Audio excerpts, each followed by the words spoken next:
Bom dia, pessoal. Hoje é o dia da nossa aula de História e a gente vai continuar conversando sobre a temática da história e cultura afro-brasileira. Eu espero que vocês tenham assistido ao documentário que eu passei na última aula e a gente vai conversar um pouquinho mais sobre esse assunto. Nós já estamos terminando essa discussão. Não que a gente não vai falar disso mais, porque é um assunto totalmente pertinente, necessário da gente estar sempre revendo, mas essa sequência de aulas que eu preparei voltado para esse tema, a gente já está caminhando para o final delas, porque hoje ainda eu vou passar para vocês a orientação de uma atividade que vocês vão desenvolver para apresentar. A orientação dessa atividade vai estar escrita na nossa folha de atividades, ok? O nosso vídeo de hoje é uma discussão sobre o processo que levou ao fim da abolição da escravidão no Brasil, como que isso aconteceu, a gente vai ver se foi rápido, se foi lento, quem participou e os desafios que ainda existem para a população negra no Brasil, beleza? Então, muita atenção na aula, assista com calma o vídeo num lugar tranquilo, para que você possa aproveitar ao máximo a nossa aula de hoje, ok? E na folha de atividade que vai ser enviada, leia com muita atenção para que você possa cumprir ali a sua tarefa de forma bem responsável, com cuidado e assim fazer um trabalho bem bacana, porque tudo que vocês produzirem nós vamos expor na Semana da Consciência Negra, ok? Abração para vocês e muita atenção à nossa aula de hoje. Então, pessoal, para a gente continuar o nosso assunto, eu coloquei só para a gente recordar o que nós já vimos nesse mês de outubro, que nós já discutimos a respeito dessa temática aí sobre a história e a cultura afro-brasileira. Ok? Nós não vamos encerrar esse assunto nunca, ele sempre será um assunto discutido, a gente sempre vai abordar em algum momento nas nossas aulas, mas essa sequência didática que eu preparei, né, essa sequência de aulas que foram preparadas, a gente já está caminhando para o final delas, para vocês produzirem um material aí para apresentar. Bom, então, para nós recordarmos o que nós já fizemos. Logo no início, nós tivemos uma aula em que vocês fizeram um levantamento sobre a influência da cultura africana sobre o nosso dia a dia, principalmente sobre a nossa língua e sobre a nossa culinária, para a gente se familiarizando com o assunto, né? Depois a gente teve uma aula e conversamos um pouco sobre o tema escravidão além dos números, onde a gente procurou enxergar o estudo da história e da cultura afro-brasileira como algo humano, né? Lembram que eu disse para vocês que muitas vezes esse estudo fica limitado a gráficos, a tabelas, quantos vieram, de onde vieram, de quais lugares da África saíram e quais portos brasileiros entraram, enfim. É um estudo muito frio. Então, nessa primeira conversa, nós procuramos enxergar, né, que não eram números que estavam vindo para o Brasil, eram pessoas, eram mães, eram filhos, eram reis, eram sacerdotes, eram curandeiros, enfim. Esse foi a nossa segunda aula voltada para isso, porque anteriormente vocês já haviam feito esse levantamento aí da influência africana na nossa culinária e no nosso idioma, principalmente. Depois vocês analisaram alguns vídeos e textos, eu enviei os links para vocês lerem e assistirem, mostrando a vida do escravizado africano no Brasil. Depois vocês fizeram uma pesquisa sobre Zumbi dos Palmares, quem ele foi, o que foi o Quilombo dos Palmares, a importância disso tudo, o significado, os mitos e as verdades em torno disso aí, né? E na última aula vocês assistiram a um documentário chamado A Última Abolição, e a gente vai discutir um pouquinho sobre isso hoje, né? Vocês já assistiram ao documentário e nós vamos agora ter uma fala, uma conversa, onde nós vamos tentar entender um pouquinho esse processo aí da abolição, como que isso acontecia. Então, olha só, Durante quase 400 anos, a escravidão foi permitida pela lei. Já disse isso anteriormente, e por que eu estou destacando isso? Porque hoje a escravidão ela é proibida, certo? Mas a gente ainda ouve, se depara com notícias, com situações de trabalho escravo no Brasil. Não uma escravidão legal, mas uma escravidão real. Então, durante quase 400 anos, isso foi permitido no Brasil. Né? De 1500 a 1888, né? 388 anos, quase 400 anos, isso foi totalmente permitido. Isso tinha um amparo da lei no nosso país. O trabalho escravo era responsável por manter a economia do país crescendo durante seus 4 primeiros ciclos econômicos.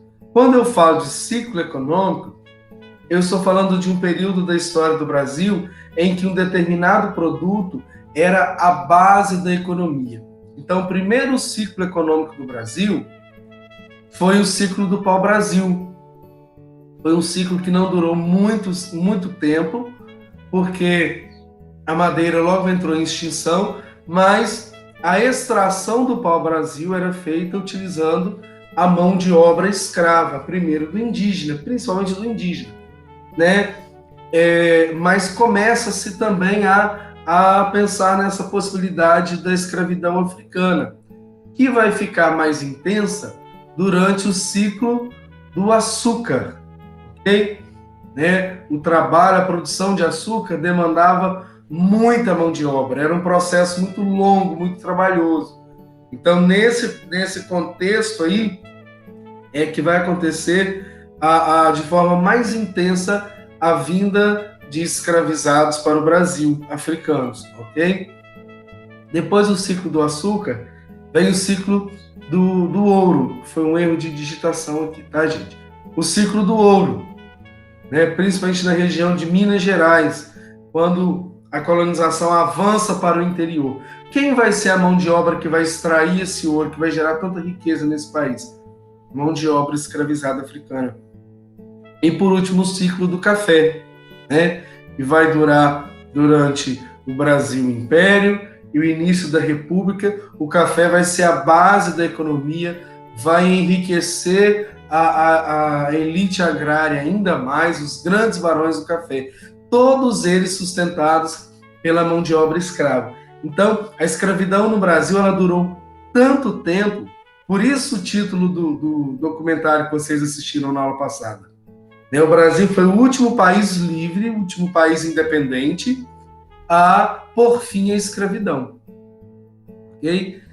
Muitos, mesmo naquela época, viam a escravidão como um retrocesso, como uma coisa ultrapassada, que além do problema humano de se escravizar, né, tratar gente como mercadoria, havia um problema econômico. A escravidão era uma barreira para o desenvolvimento do país. Porém, gerava muito lucro para os grandes fazendeiros. E por isso esses grandes fazendeiros que influenciavam a política ficavam segurando para que a escravidão não fosse abolida, certo? Por isso tanto tempo que permaneceu no Brasil. Mas o que levou, então, de fato, o fim da escravidão no Brasil? Eu coloquei essa imagem, uma charge da época, mostrando aí de um lado os fazendeiros, esses de chapéus, puxando o escravizado, e de outro lado os abolicionistas, aqueles que queriam o fim da escravidão. Essa disputa de interesse fez com que esse processo fosse muito lento. O processo que leva ao fim da escravidão no Brasil, ele acontece muito devagarzinho, certo? E por quê? Esses fazendeiros, os proprietários dos escravizados, eles, como eu disse, eles tinham grande influência política. Por isso eles seguraram tanto esse processo aí. Mas o movimento abolicionista foi ganhando muita força no Brasil. Eu coloquei esse pedacinho de texto aí para a gente ler, para vocês entenderem melhor. Olha só, vou ler para vocês. O abolicionismo foi um movimento político e social da segunda metade do século XIX que reuniu políticos, literatos, religiosos, escravos e a população interessada em acabar com o comércio e trabalho escravo no Brasil. Quem participou? Isso aqui é muito interessante. Lembra que quando eu falei para vocês da história do negro e usei as novelas como referência e mostrei que na história do negro ele nunca era o protagonista? Né? Quando ela é contada no Brasil, até nas novelas, sempre é o branco que ganha destaque.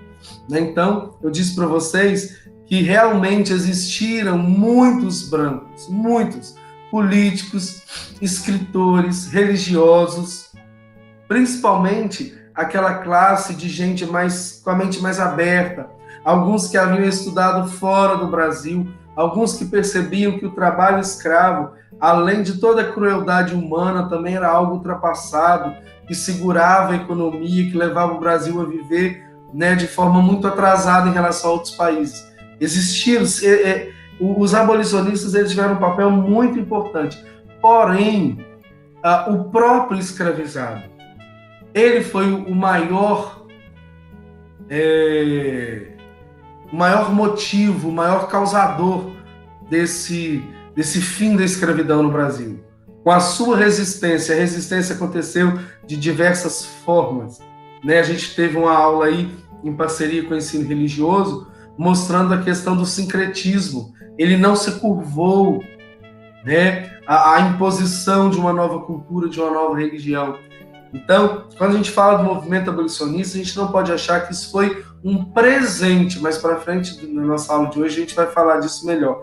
Mas a liberdade, ela não foi um presente, ela foi uma conquista do próprio negro, tá bom? Então, por isso, a gente não pode esquecer desse detalhe, senão nós vamos ser pessoas que vão reproduzir essa história mal contada, onde tira do negro o papel principal da sua própria história, beleza? O movimento abolicionista cresceu de maneira notável a partir da década de 1870, e nesse período uma série de associações abolicionistas surgiu em diferentes partes do país. A ação desses grupos era diversa, e o crescimento do debate abolicionista alcançou a política, apesar da grande resistência existente contra a abolição.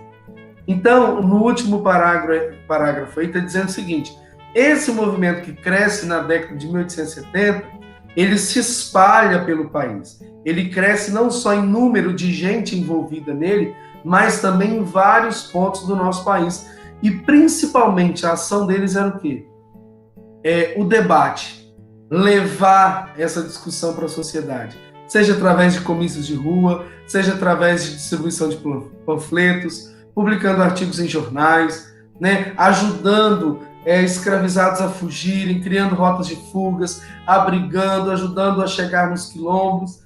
Então, você observa que essa luta do movimento abolicionista, ela não foi uma luta de armas, todo mundo contra o governo, contra o sistema escravocrata, fez uma guerra, pegaram-se em armas. A maior parte da luta acontece nesse movimento de pensar, de levar a discussão para a sociedade. Porque as grandes mudanças da história, elas não aconteceram à força, elas acontecem na mente. Por que hoje a gente procura discutir esses assuntos? Porque a gente sabe que essa luta não terminou. E a gente sabe o que deu certo nessa luta. Foi a mudança de mentalidade, a visão das pessoas. Então, o movimento abolicionista, ele foi um movimento social, mas a sua principal ferramenta foi a ideologia, foi o pensamento, foi levar as pessoas a refletirem sobre tudo que envolvia a escravidão. O ponto de vista econômico, o ponto de vista humano, social, cultural.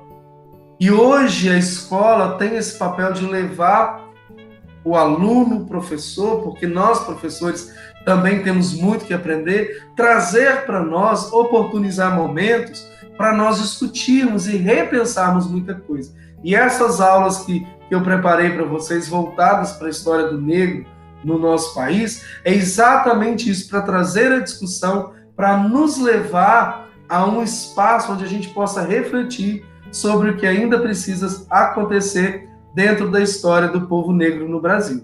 Tá certo? Então, o movimento abolicionista foi um movimento que cresceu, que se espalhou no Brasil, mas que teve como sua principal ferramenta a ideologia, o pensamento.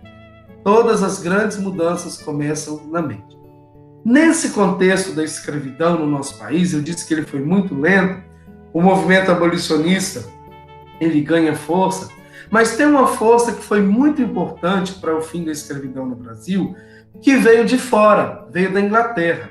A Inglaterra começou a pressionar o governo português, né, o Império do Brasil, na época governado por Dom Pedro II, a pôr fim à escravidão no Brasil. Qual era o interesse da Inglaterra nisso tudo? A Inglaterra, já nesta época, era uma nação industrializada, que precisava vender seus bens de consumo excedentes para outros países, e os escravos que não recebiam salários não poderiam comprar esses produtos. De modo que passaram a defender o fim da escravidão em todo o mundo, de modo a estimular a economia nacional, a própria economia da Inglaterra. Então, quando a gente ouve na história a pressão que a Inglaterra fez no governo brasileiro para que colocasse fim à escravidão, não é porque a Inglaterra estava tão preocupada assim com o povo negro do Brasil, não.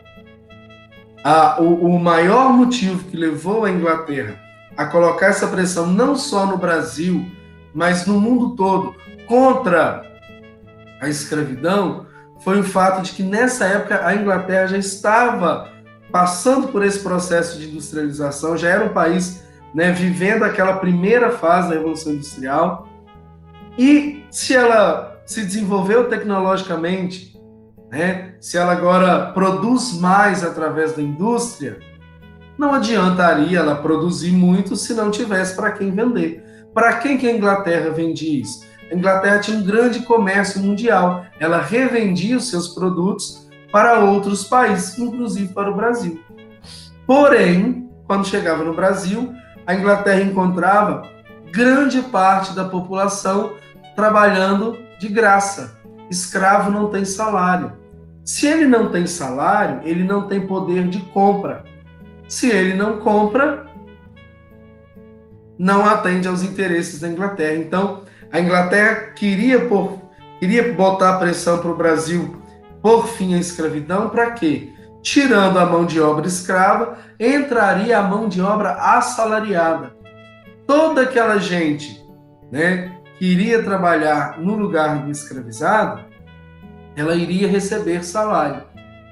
Indo receber salário, ela poderia comprar. E o maior exportador de produtos para o Brasil era a Inglaterra. Então, o interesse inglês era muito mais econômico do que social e humano. E nesse processo, movimento abolicionista, pressão da Inglaterra, do outro lado, os fazendeiros que não queriam abrir mão do trabalho escravo, fizeram com que esse processo que levou lá à assinatura da Lei Áurea em 13 de maio de 1888 fosse algo muito lento.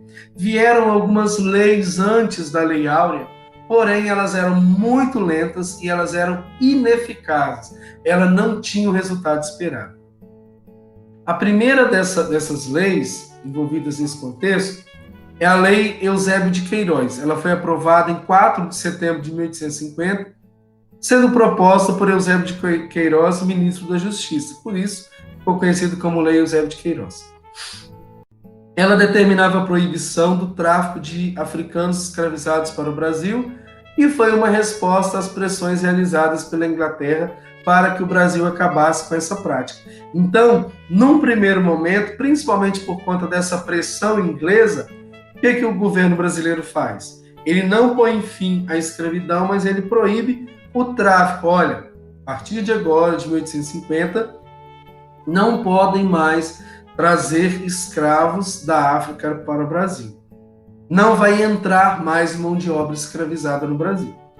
Porém, aqueles que já estavam aqui permaneceram nessa triste condição. Então, é uma lei ineficaz. Ela foi um avanço? Foi. Mas foi insuficiente.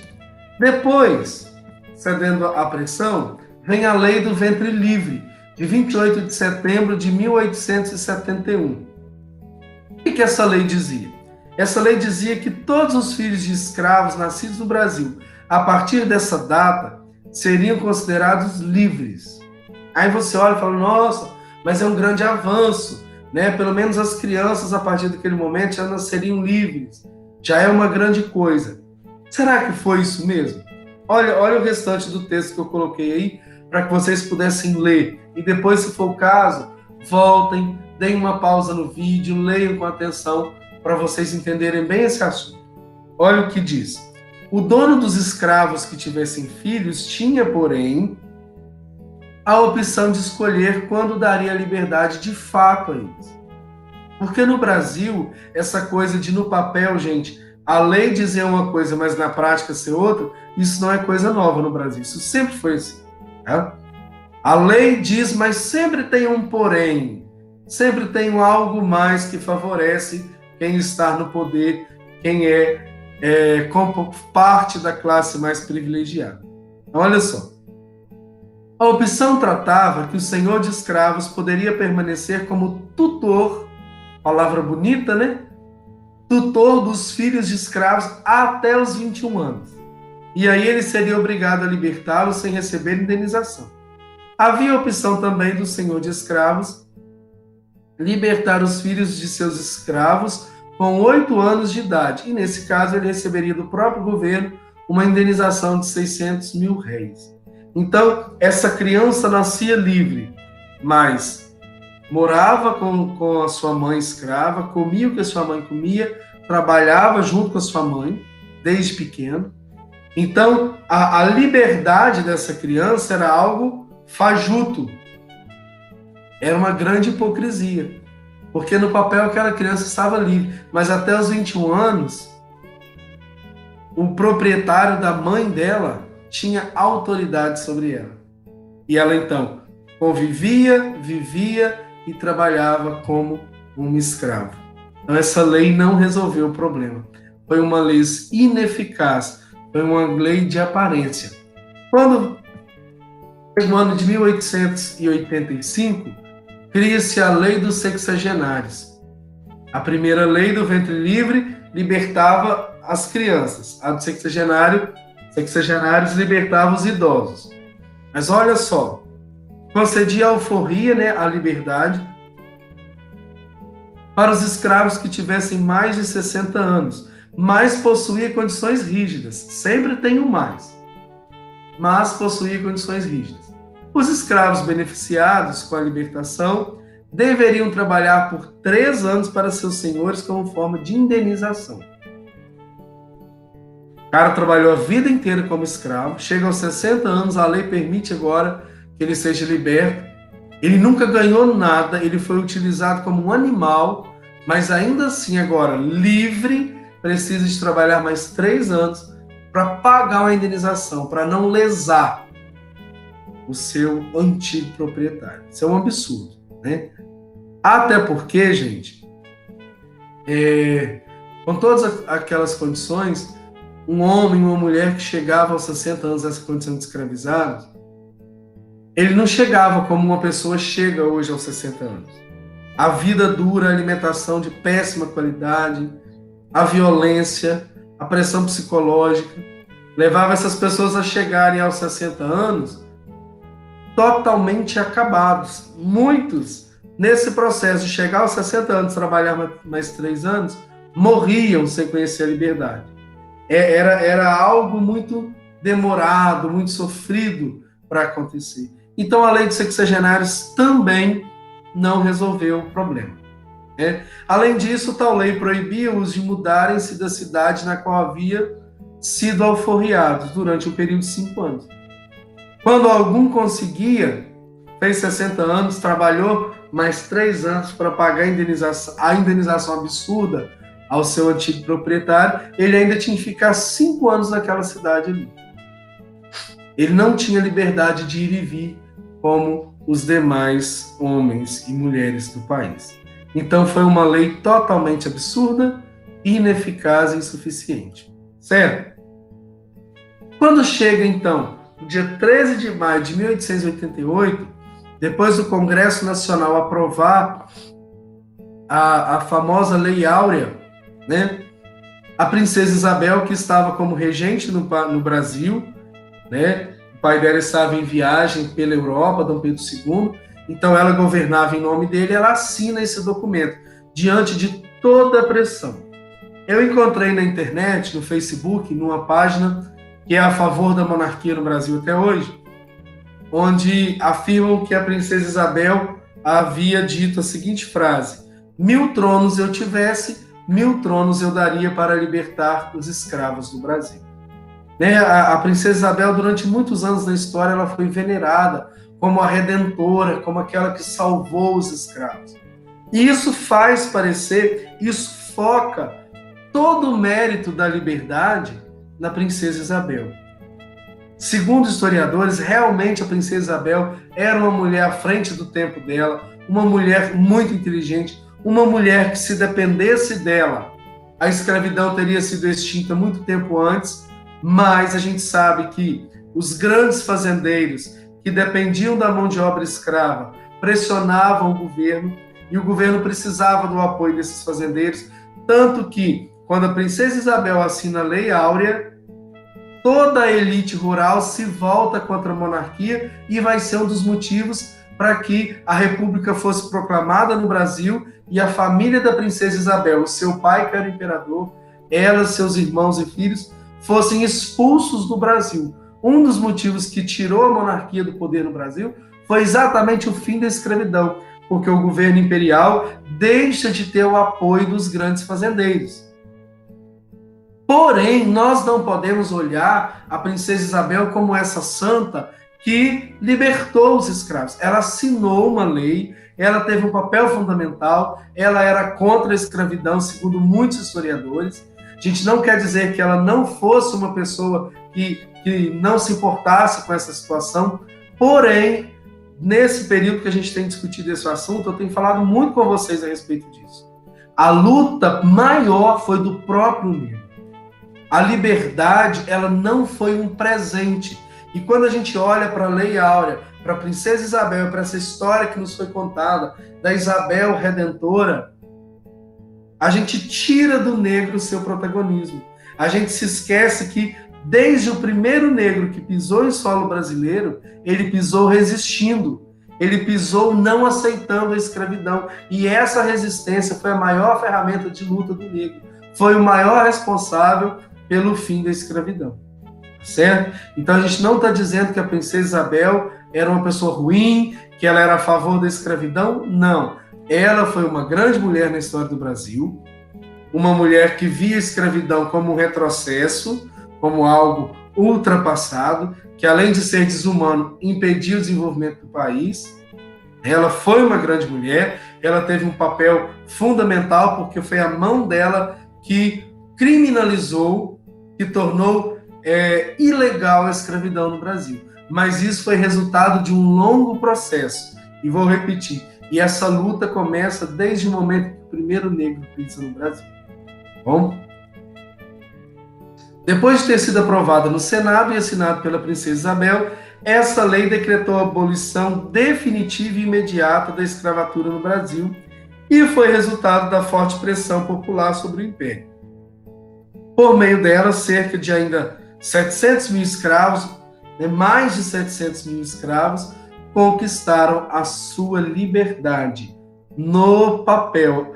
Essa imagem que aparece junto ao rosto da princesa Isabel é uma imagem da cópia original da Lei Áurea. E eu falei, pessoal, com vocês na última aula que eu queria que vocês assistissem aquele documentário, e o título dele é A Última Abolição, para trazer essa reflexão para nós. Olha só, a Lei Áurea, assinada pela princesa Isabel em maio de 1888, marcou o fim da escravidão, sendo o Brasil o último país independente a pôr fim a esse sistema.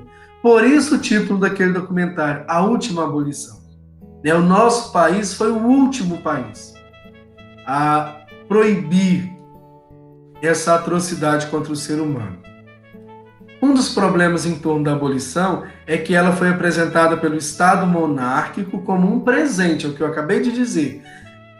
Houve toda uma luta, houve toda uma resistência do negro, mas quando a lei vem, quando o governo não consegue mais segurar ele assina essa lei e se apresenta como o bonzinho da história. Certo?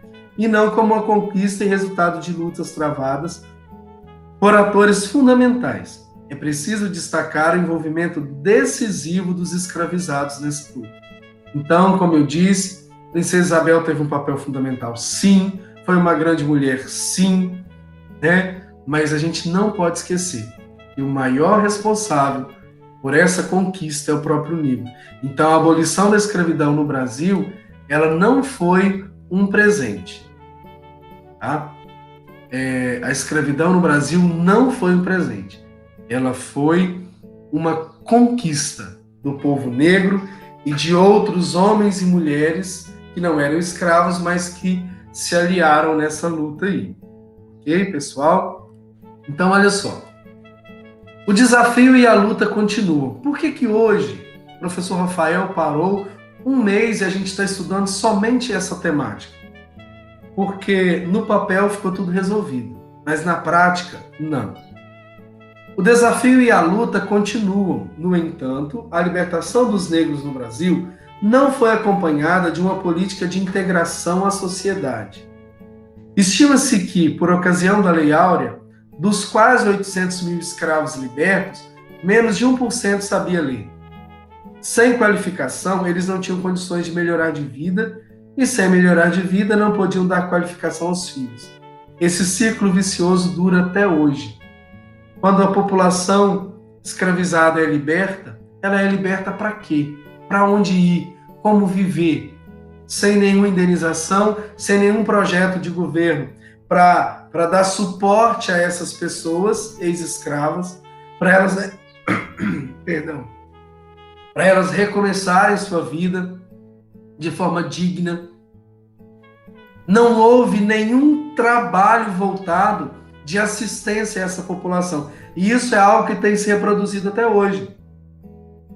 A maioria foi viver amontoada nas grandes favelas, nas margens da sociedade brasileira, sem nenhuma infraestrutura. As grandes favelas do Rio de Janeiro, por exemplo, elas surgem nesse contexto de fim da escravidão. E até hoje a população que vive ali, grande parte descendente desses escravizados que foram libertos pela Lei Áurea, continuam reproduzindo isso. Péssimas condições de vida, não tem como dar uma condição de vida melhor para o seu filho, esse filho cresce e essa desigualdade vai sendo reproduzida ao longo dos anos aí no nosso país. Por isso o desafio da luta.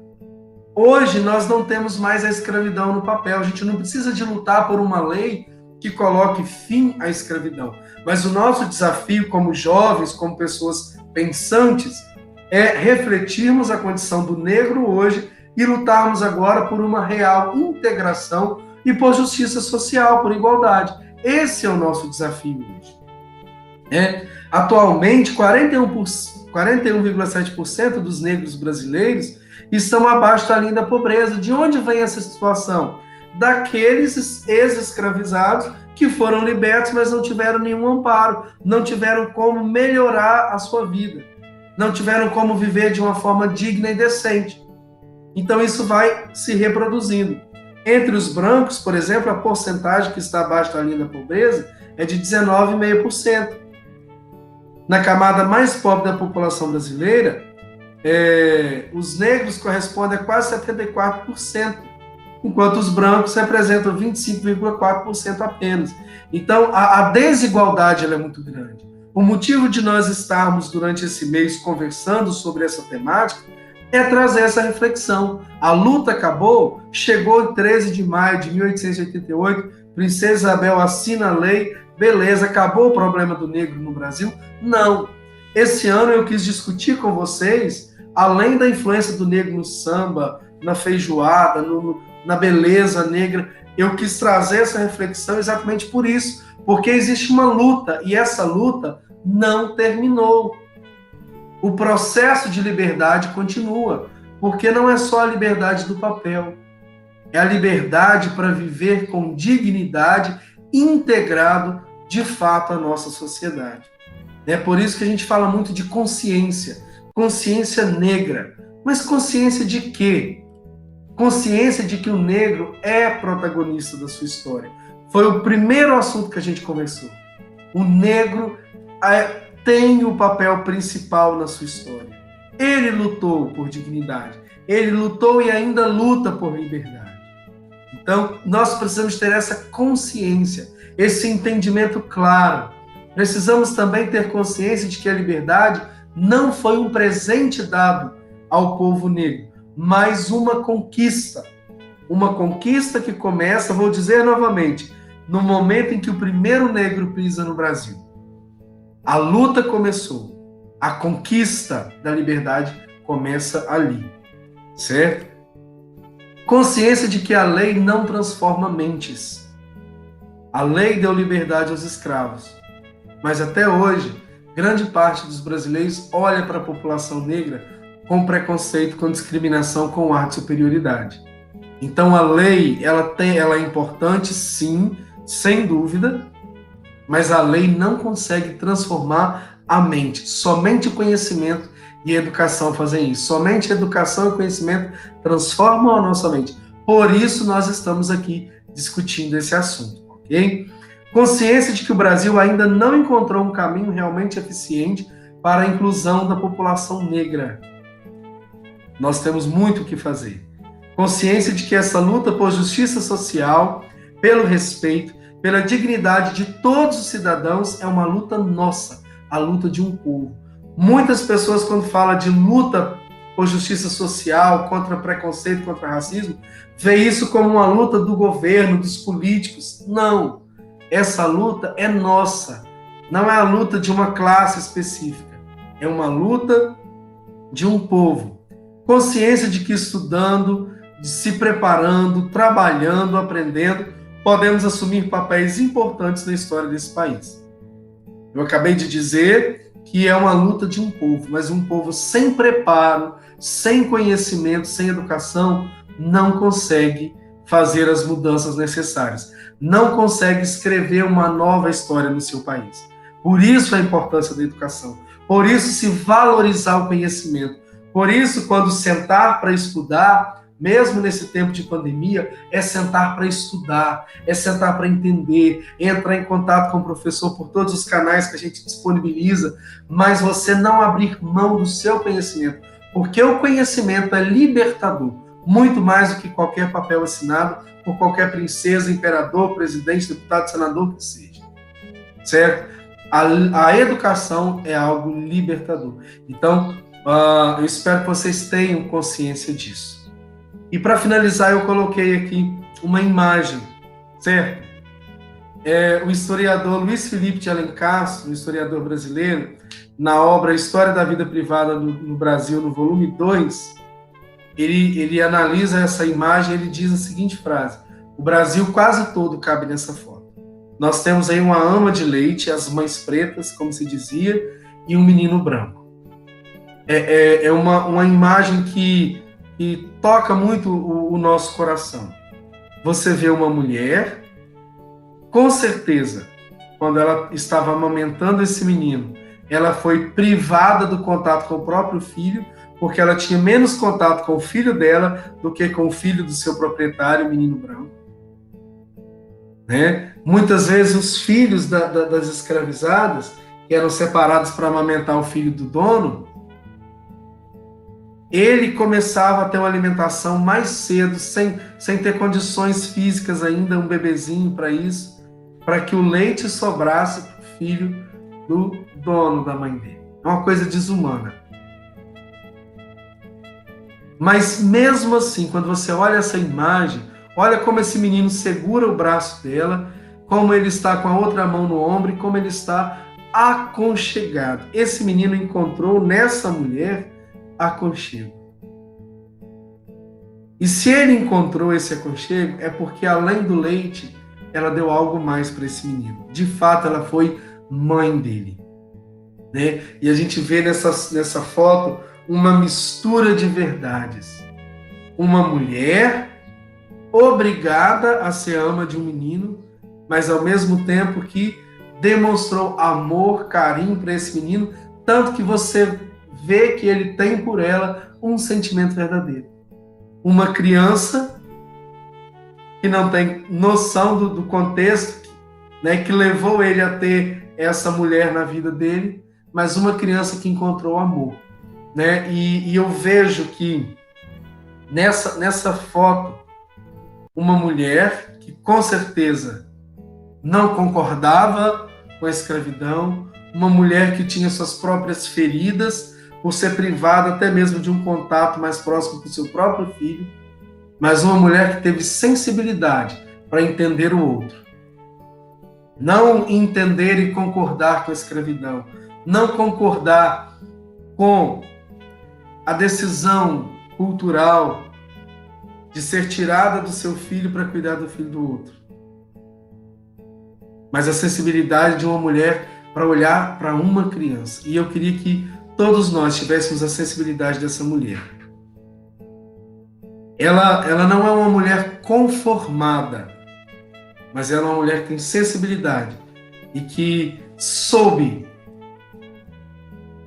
lidar com essa situação diante daquela criança e ser na vida dele o que ele precisava, mesmo que ela estivesse sendo obrigada a isso. Ela soube separar as coisas e merece para sempre o nosso respeito. Todos nós tenhamos consciência e sensibilidade como nessa fotografia. Não para nos conformarmos, mas temos sensibilidade para sentir aquilo que o outro sente. Vou repetir, essa mulher não é uma mulher conformada com a condição dela, mas uma mulher que olhou para uma criança inocente, sem saber de nada, e foi na vida daquela criança o que ela precisava. O problema dessa mulher era com a sociedade escravocrata, com toda a injustiça que estava sobre ela, e não com aquela criança. Sensibilidade, mesmo quando a gente está numa situação difícil. E o que eu gostaria que todos nós tivéssemos, meus alunos, é essa sensibilidade para enxergar o que o outro está sentindo, para ver o que o outro está vendo, para nos colocarmos no lugar do outro. Porque também eu disse que o conhecimento é libertador, mas conhecimento sem sensibilidade às vezes nos torna pessoas ignorantes intelectuais. Então que tenhamos todos consciência e sensibilidade, como essa mulher da foto, para escrevermos uma nova história nesse país e assim podermos viver um novo tempo, um tempo em que a justiça, em que a igualdade vão deixar de ser apenas sonho e se tornarem realidade. Pessoal, nossa aula então chegou ao final, essa nossa discussão de hoje, tá certo? Espero que vocês tenham refletido bastante, que isso fique na mente de vocês, que vocês procurem assumir o papel de vocês nessa luta, nessa busca por direitos, tá bom? Que vocês sejam multiplicadores de consciências positivas, né, de mentes abertas. E agora, a gente terminando a nossa aulinha aqui, né, terminando de assistir esse vídeo, você vai agora voltar para a folha de atividades que eu enviei para vocês e realizar ali a atividade proposta, ok? Assim que terminarem, mandem foto para mim que eu estou aqui aguardando a atividade de vocês. Super abraço, fiquem com Deus e até a nossa próxima aula, beleza? Tchau, tchau!